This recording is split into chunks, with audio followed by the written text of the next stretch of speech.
Kalau ini misalnya anggaplah yang melakukan sebagai pemerannya, pemeran wanitanya, yang di situ pasti ada adegan tatap-tatapan dengan laki-laki yang bukan mahram. Jarang ada ustadz yang membahas tentang film religi, contohnya ayat-ayat cinta, Assalamualaikum Beijing, dan yang semisalnya lah pendapat ustadz tentang film religi ini.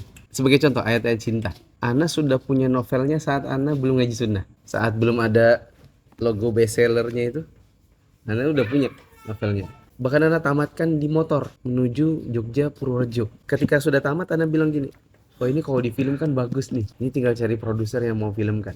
Di dalam part-partnya itu ada adegan misalnya si laki-lakinya nikah sama si perempuannya. Di malam pertamanya ada adegan kayak gini nih misalnya minum susu gitu kan.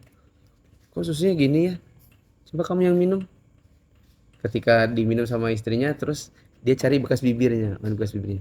Oh iya, setelah kena bekas bibirmu, jadinya susunya enak. Itu kalau diadegankan, pertanyaan Ana, si laki-laki jadi pemerannya dengan si perempuan yang jadi pemerannya melakukan sesuatu yang pantas tidak?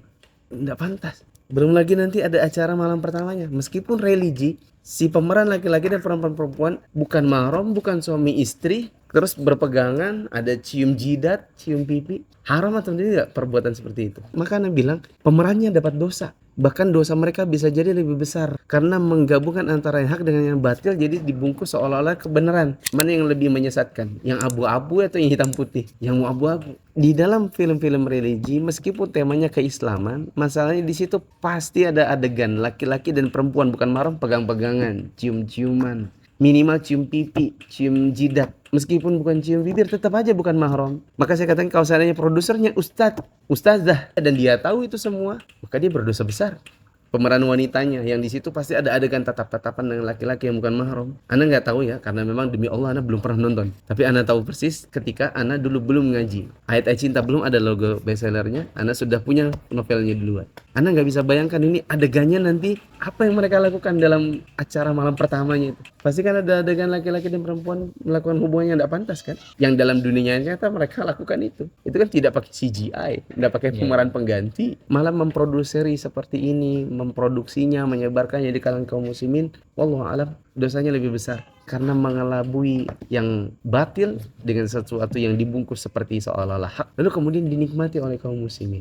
Begitu. Ini sama aja mirip-mirip kayak perayaan ulang tahun yang itu sebenarnya tasyabbuh bil kuffar, lalu kemudian supaya agak-agak islami diganti mat milad, barakallahu fi umrik. Kan sama aja sebenarnya. Kalau setelah nonton film itu bisa nambah iman atau sejenisnya itu gimana, Ustaz? Sebenarnya itu talbis iblis, yaitu iblis dan bala tentaranya itu syaitan membuat sesuatu yang samar-samar yang kaum muslimin mengira itu adalah kebaikan, padahal itu dosa. Sebenarnya talbis iblis, jeratan-jeratan syaitan.